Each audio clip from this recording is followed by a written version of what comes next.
what I'm using and come up with a style, so I'll interact altogether better with the crowd. Nervous for a second and the record starts spinning and I fall into the state of mind of what I've just created. Pumping like the doctor, D into the RE, suckers ready to leap up on the tip when we made it. Created so I'll never be regarded as a regular, more than just a little bit better than my competitor. You should never underestimate the fashion. I hope for the stage whether I'm cooling or thrashing. Cracking the concoction created by me. When read you read, E equals a D-O to the C. Knowledge and the talent that my mother had born. Now her equals an artist I won't be born. What is that, Dre? It's the formula. Man, we up here in Swansea talking about books. It's where I got my start too. Working with Su Teatro as an extra. I'm here to talk about books. One book in particular today. Old Man and the Sea by Ernest Hemingway. Why? Some people say Hemingway is obsolete, that he's passé. I am in vehement disagreement about that. Because you read to emancipate yourself. You read whatever gets you free, whatever picks the lock. That's what you read. Look, there's a couple things. Just a couple. Two. I got my little highlights over here. This is why this book is beautiful. So you have Santiago, old fisherman, hasn't caught fish in many, many days, but he's out again. And he feels his fortune is about to turn. But he realizes he must concentrate, and so this is what he says to himself. Now is no time to think of baseball, he thought. Now is the time to think of only one thing, that which I was born for. Now you see, that's it.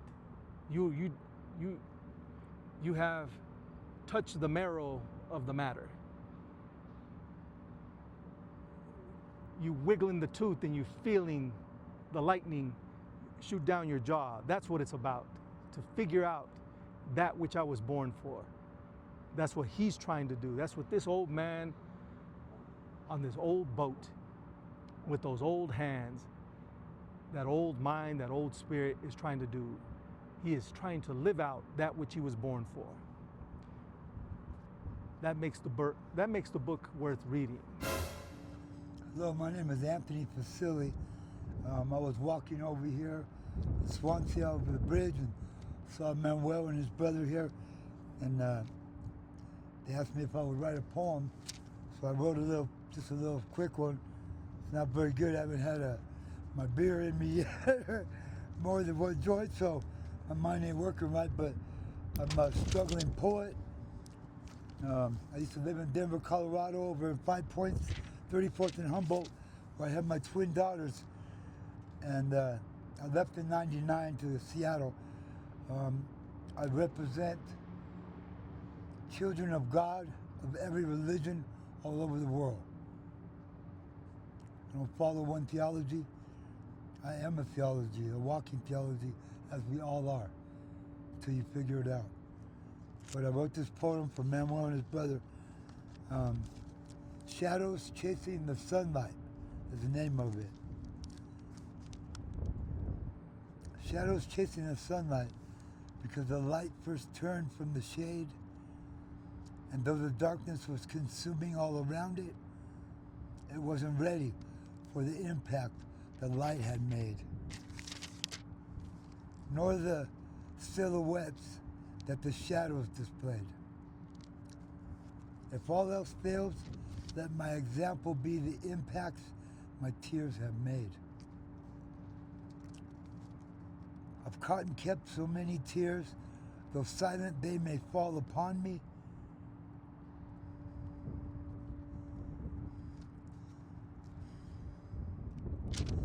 Shining ever so brightly, slave to servants and kings.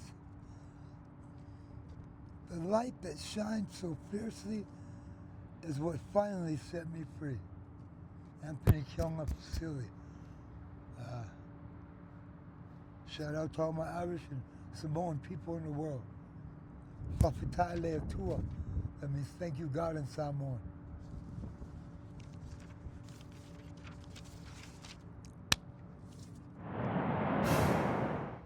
And one other thing, I promised you a couple, so it's exactly a couple. What I think is the most beautiful sentence that Hemingway writes here. Hemingway gets criticized a lot for being overly simple. Some people would even say simplistic. No, I don't think so. I think his cleaver is just very sharp. He knows how to get to the bone and cut through the bone, and then every once in a while he'll give you one like this. He had sailed for 2 hours, resting in the stern and sometimes chewing a bit of the meat from the marlin, trying to rest and to be strong, when he saw the first of the 2 sharks. "Aye," he said aloud, "there is no translation for this word, and perhaps it is just a noise such as a man might make involuntarily, feeling the nail go through his hands and into the wood." You see how he opens it up? It's like Hemingway tearing through the page of the book, and out pours this light. Because now he has just made this tale, which one could say is about this old man who's trying to change his fortune by catching a fish. That would be the simplistic way to see it. And now he's linked it in some way by putting it parallel to the sacrifice that the man from Nazareth made, right? That it's that kind of a pain, right? That it's that kind of a sensation, that kind of a feeling. And that's the sort of,